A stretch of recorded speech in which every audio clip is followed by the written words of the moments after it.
회복의 시작은 무엇인가라는 말씀의 제목으로 함께 말씀의 은혜를 나누기 원합니다.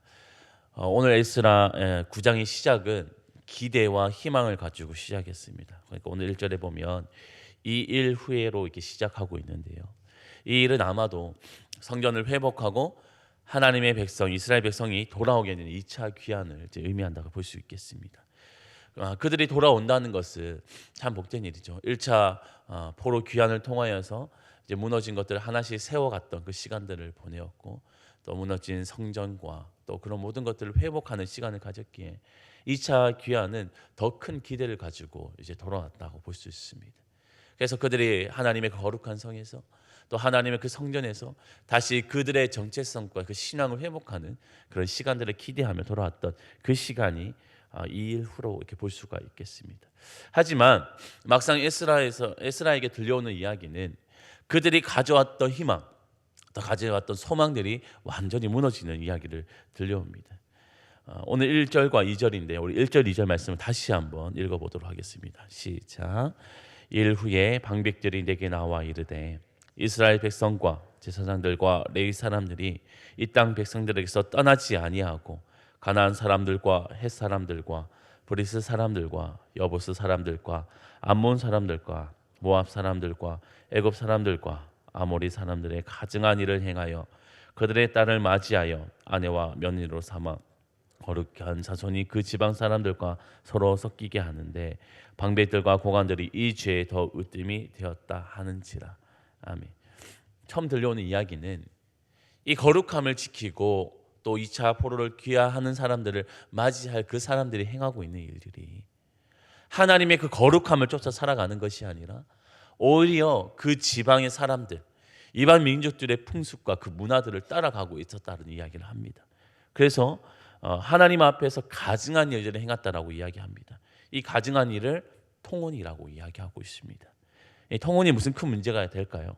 사실은 서로가 지금에서도 우리가 다른 민족들과 결혼할 수도 있죠. 그런데 오늘 이스라엘 백성들에게 있어서 이 통혼은 하나님의 말씀으로서 이미 금지되어 있는 상황이었습니다.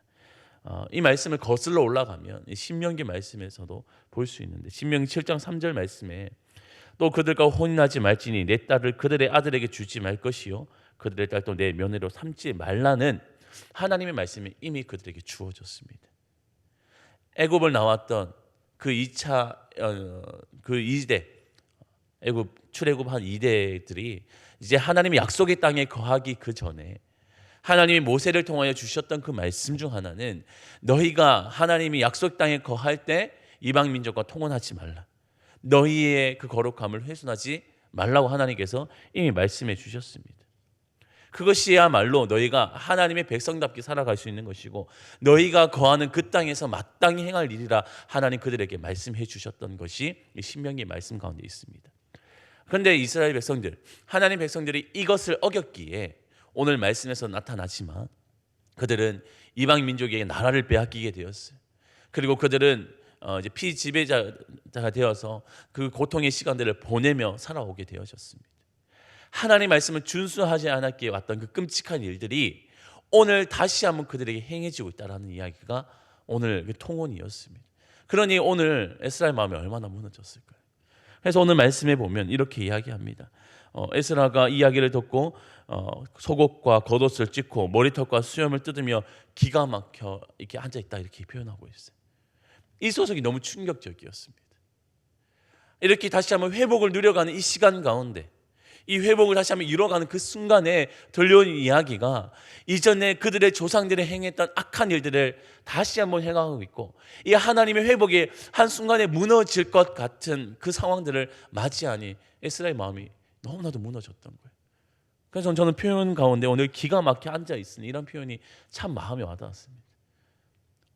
그 희망과 그 기대가 완전히 무너지는 그 마음, 그냥 기가 막혀서 아무것도 할 수 없는 그 상황이 아니었나 싶습니다.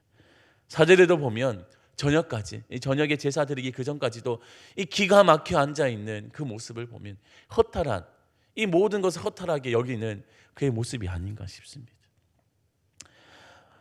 사람들은 현실적으로 이렇게 말할 수는 있겠죠.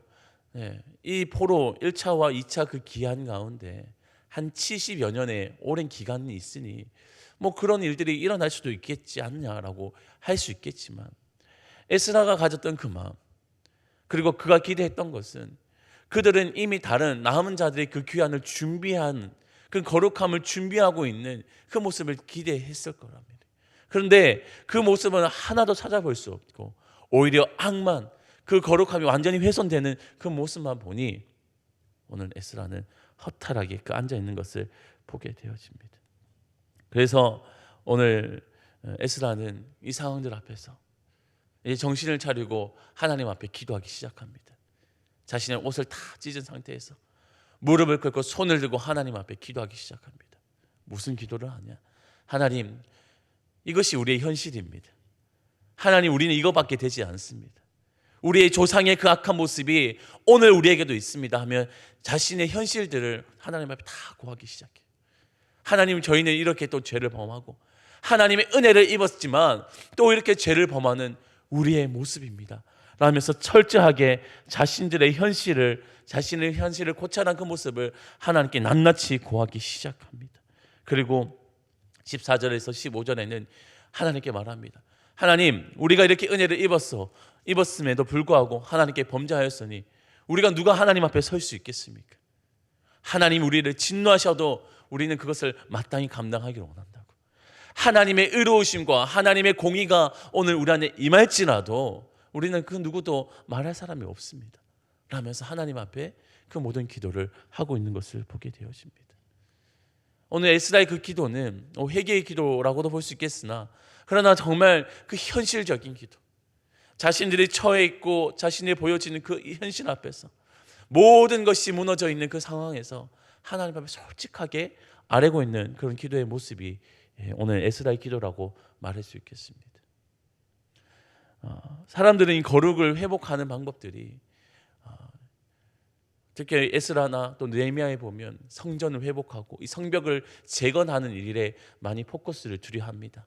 겉모습, 무너진 것을 다시 한번 회복하는 것에 우리는 이 거룩의 회복이라고 많이들 생각합니다만, 그러니까 진정한 회복은, 이 거룩을 회복하는 것은 외적인 것이 아니라 이 사람의 마음, 생각을 회복하는데 그 기준이 있어야 된다는 것을 오늘 잘 보여주고 있습니다. 이스라엘 백성들이 포로기에 돌아와서 이 성전 하나씩 재건하는 그 시간 너무나도 필요했지만, 그러나 그 겉모습보다 자신 안에서 무너져 있었던 하나님의 말씀, 하나님의 그 계명을 회복하고 그것을 세워가는 일들에 힘쓰는 것, 그것이 진정한 회복의 시작이 아닌가 오늘 성경은 이야기하고 있습니다. 그것이 무너져 있니 결국은 그 긴 시간 가운데 외적인 것은 회복되어 수 있었으나 여전히 내적인 것이 무너지니 하나님의 그 거룩한, 하나님 백성의 그 거룩함이 완전히 상실한 것을 보게 되어지죠. 그래서 오늘 우리는 이 말씀을 통하여서 우리의 삶 가운데 우리의 삶을 함께 돌아보기를 원합니다. 우리가 하나님 앞에 이 거룩함을 회복한다 말할 때 이 거룩함이 무엇일까요? 이 거룩함은 단순히 겉적인 겉모습, 이 교회가 회복하고 뭐 공동체가 회복하는 것, 근데 그것도 있겠지만 진정한 회복은 나로부터 시작되어져야 됩니다. 내 마음 가운데 하나님의 말씀을 세우고 하나님의 말씀을 지켜 행하기 위해 부단히 노력하는 그 삶, 그것이야말로 진정한 거룩의 회복의 시작이라 오늘 성경은 우리에게 일러주고 있습니다. 그것이 되지 않고 겉모습만 되어 있으면 언젠가 우리는 무너질 수가 있어요. 한 70여 년이라는 그 시간 가운데 그 백성들이 완전히 무너지고 그 거룩함 완전히 상실한 것처럼 우리의 신앙 가운데 또 우리의 신앙의 그 걸음 가운데서도 여러 모습들이 무너질 수 있다는 것이 오늘 말씀이 보여주는 모습입니다. 그때 우리는 어떻게 해야 되냐? 나의 삶을 직시하고 직면하고 그 모습에서부터 하나하나 회복을 이뤄가야 됩니다. 오늘 에스라가 그렇게 기도했던 것처럼요. 에스라는 회피하지 않았어요. 변명하지 않았어요. 하나님, 제가 없어서 이렇게 된 거 아닐까요? 하나님, 제가 없었는데 이미 백성들이 이렇게 된 것을 어떡하겠습니까? 변명하지 않았어요. 하나님, 그 70년이라는 시간이 너무 길었습니다. 그러니 백성들이 이렇게 타락했죠 라고 말하지 않았어요. 현실을 직면했습니다. 우리의 현실을 직면하고 하나님 앞에 구하기 시작했던 것처럼 우리 안에서 거룩을 회복하기 위해서도 나의 삶을 직면하고 삶의 모든 모습들을 하나님 앞에 낱낱이 고할 때 그때부터 이 거룩이 회복될 줄 믿습니다. 오늘 그것을 성경은 말해주고 있는 것이죠. 그래서 우리도 성도된 삶 가운데서도 때로는 매일매일 무너져가는 요소들이 있습니다. 그때마다 우리는 현실을 직면하고 하나님 앞에 내 삶을 아뢰며 하나님 다시 한번 하나님 백성다운 삶을 살아낼 수 있게 해달라고, 하나님 말씀만 붙들며 살아갈 수 있게 해달라고 구하고 그 거룩을 회복할 수 있는 우리 모두가 되기를 원합니다. 거기서부터 공동체가 회복되고 교회가 회복되고 더 나아가 이 나라와 민족 하나님의 나라가 회복될 줄 믿습니다. 그 시작을 함께 이뤄갈 수 있는 우리 모두가 될 수 있기를 주님의 이름으로 축원합니다. 아멘. 기도하겠습니다. 하나님 감사합니다. 오늘 말씀을 통하여서 이 거룩의 회복의 시작은 무엇인가 함께 살펴보았습니다. 외적인 것의 회복도 중요하겠지만 그러나 가장 중요한 것은 나의 내면, 나의 마음, 한 개개인의 그 신앙의 회복이 필요한 줄 믿습니다. 하나님 말씀으로 바로 서기 위해 노력하는 그 삶 가운데 진정한 회복이 일어날 줄 믿사오니 오늘 우리 안에 무너진 요소들이 있다면 하나님 다시 한번 일으켜 주시고 회복되게 하여 주시고, 그리고 무엇보다도 오늘 에스라와 같이 삶을 직면하고 하나님께 기도하고 구할 수 있는 우리의 삶이 되게 하여 주옵소서.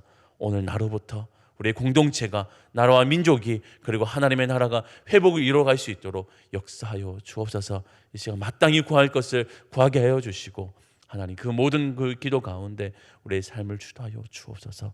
그렇게 우리의 삶을 회복시켜 주실 줄 믿사오며 거룩하신 예수님의 이름으로 기도합니다. 아멘.